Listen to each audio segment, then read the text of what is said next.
السلام علیکم ویورز، آج کا پہلا سوال ہے، لاہور سے ہیں عثمان راجپوت۔ وہ کہتے ہیں جی ملک میں اس وقت معاشی اور سیاسی بحران عروج پہ ہے، ایک ہیجان اور مایوسی کی کیفیت ہے، اس کا ذمہ دار کون ہے اور ہم کس طرح ان بحرانوں سے نکل سکتے ہیں؟ عثمان صاحب، آپ نے صرف معاشی اور سیاسی بحران کی بات کی، میرے نزدیک غلط ہو سکتا ہے لیکن میں بڑا اس پہ کلیئر ہوں۔ پاکستان کا اصل پرابلم ہے اخلاقی بحران۔ اس قوم کی اخلاقیات مکمل طور پہ تباہ و برباد ہو چکی ہیں۔ یہ بات میں اب نہیں کر رہا آپ کے سوال کے جواب میں، یہ بات میں پچھلے 2.5-3 سال سے، جب سے یہ سیاسی معاشی بحران کی بات شروع ہوئی ہے، میں نے کہا شاید اس ملک میں کسی کو عقل سمجھ ہو، اس کے پلے پڑے بات، تو میں نے کہا اس کے پیچھے بیسیکلی اخلاقی بحران ہے۔ حکمران گلیشیئر کی طرح ہوتا ہے، اس سے جب پانی پگھلتا ہے اگر وہ زہریلا ہوگا، غلیظ ہوگا، نیچے تک غلاظت جائے گی، سب کچھ غلیظ ہو جائے گا۔ دوسرا اس کا رخ کیا ہے؟ ہمارے آقا کا، حضور کا فرمان ہے، جیسے عوام ہوں ویسے حکمران ان پہ مسلط کر دیے جاتے ہیں۔ تو آپ نے پوچھا ذمہ دار کون ہے؟ ذمہ دار میں ہوں، ذمہ دار آپ ہیں۔ ان کو شرم نہیں آئی ان لوگوں کو نواز شریف کو لیڈر بناتے ہوئے؟ کون؟ کیا کوالیفیکیشن؟ ایک کونسلر کا الیکشن ہارنے والا بندہ، کیا لکی منت خوشامد تڑلا باردات کر کے گھس گیا، اس کے بعد وہ ہیرو بھی بن گیا۔ کمال ہے، کیا قوم ہے! آپ بھیڑیا پکڑ کے گھر لے جائیں اور وہ آپ کے بچوں کو چیر پھاڑ دے تو قصور کس کا ہے؟ وہ جو بھیڑیا پکڑ کے گھر لے گیا کون سے؟ اور یہ صرف معاشی اور سیاسی نہیں، پاکستان کا اصل بحران میرے بھائی وہ ہے اخلاقیات کا، اقتصادیات کا نہیں، وہ بات کی بات۔ اقتصادیات جنم لیتی ہے اخلاقیات سے۔ یہ بے شمار دنیا کے خطے ایسے ہیں جہاں اسلام لوگوں نے قبول کیا تاجروں کی دیانت دیکھ کے، وہ پاگل ہو گئے کہ یہ کیسے لوگ۔ یہاں معاف کرنا میں شامل ہوں ان میں، چوروں کا معاشرہ، بڑے سے بڑے آدمی سے لے کے چھوٹے سے چھوٹے ریڑی والے تک، وہ آپ کے تو بھیکاری چکری ہیں، جعلی ٹنڈے بنے ہوئے اور فلانا ٹمکانا۔ آپ کو نہیں پتا ریڑی والا کسی کو معاف کرتا ہے؟ باٹ کبھی مارکیٹ میں جا کے دیکھیں، اوزان نہیں ہوتی، یہ 1 کلو کا بٹا ہے جی، یہ 2 کلو کا فلانا، جا کے پتا کریں کیا ہے۔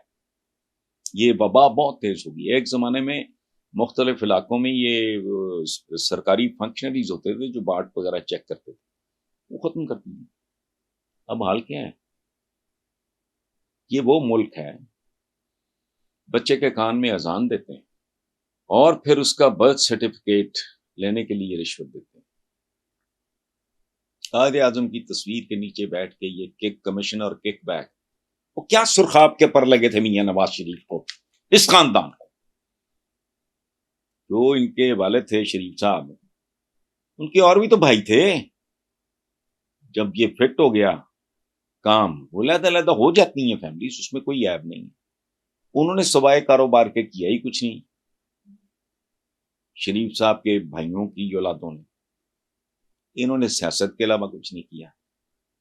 ان کی اپنے باقی بھائیوں کی اولادوں سے کروڑوں گنا زیادہ ایسٹس اور پراپرٹیز اور پار۔ کیسے ہو گیا یہ؟ بے شرم بے حیا تو ہم ہیں، ذمہ دار ہم ہیں، سوال ہی نہیں پیدا ہوتا۔ اب جب تک بالکل آخری لمحے تک بات نہیں پہنچ گئی، بلز لے کے آ گئے مارکیٹ میں، اچھا چور، کیسا کیسا بجلی چور نکل رہا۔ میرے ساتھ چلے یہاں، ایک دن میں نے تجربہ کیا۔ 2 واقعات آپ کے ساتھ شیئر کرتا ہوں۔ ایک یہ کہ میں یہ ڈاکٹرز ہاسپٹل والی سڑک سے آیا تو میں سیدھا ہو کے آگے ویبڈا ٹاؤن تک چلا گیا، میرے ساتھ میرا ڈرائیور تھا، گارڈ تھا، اور پیچھے بیٹھے تھے۔ تو میں نے کہا پھلوں کی قیمتیں نوٹ کرنا شروع. میرے پاس سیل فون نہیں ہوتا، ان کے پاس ہوتے ہیں. آپ یقین کرو کسی کی قیمت کسی کے ساتھ میچ نہیں کرتی تھی. وہی پھل، یہ تو عالم ہے. ایک بار ماڈل ٹاؤن کلب میں میرے بڑے پیارے دوست 1 سال کو 1 مہینے پہلے ان کی ڈیتھ ہوئی ہے. ماڈل ٹاؤن کلب کے پریزیڈنٹ تھے. ایک دفعہ کو بات ہوئی اسی طرح کی، تو میں نے کہا اسی طرح کا بحث کے ہم یوں ہیں ہم ہوں. میں نے کہا تم کچھ بھی نہیں ہے، چور چکار لوگ ہیں. ثبوت؟ میں نے کہا 1 منٹ رک جاؤ.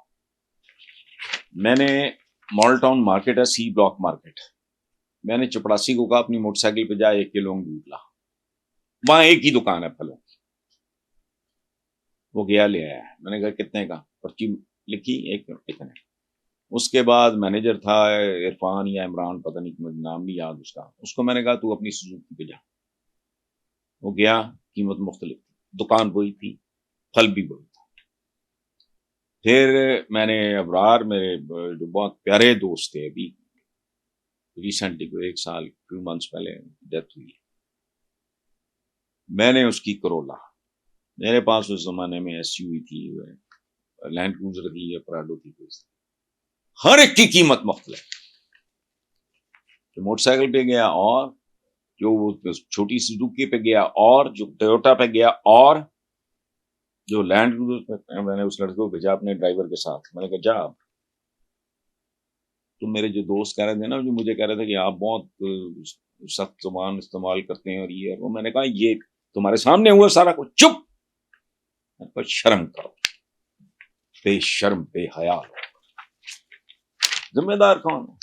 ان کی دھجیاں اڑا کے رکھ دیں، ان کو لیرو لیر کر دیں، جیسے زارز آف رشیا کے ساتھ، یا فرینچ ریولوشن میں جو ہوا تھا، یا شاہ ایران کو جیسے. لیکن نہیں، اس لیے چھوڑیں. ذمہ دار کون؟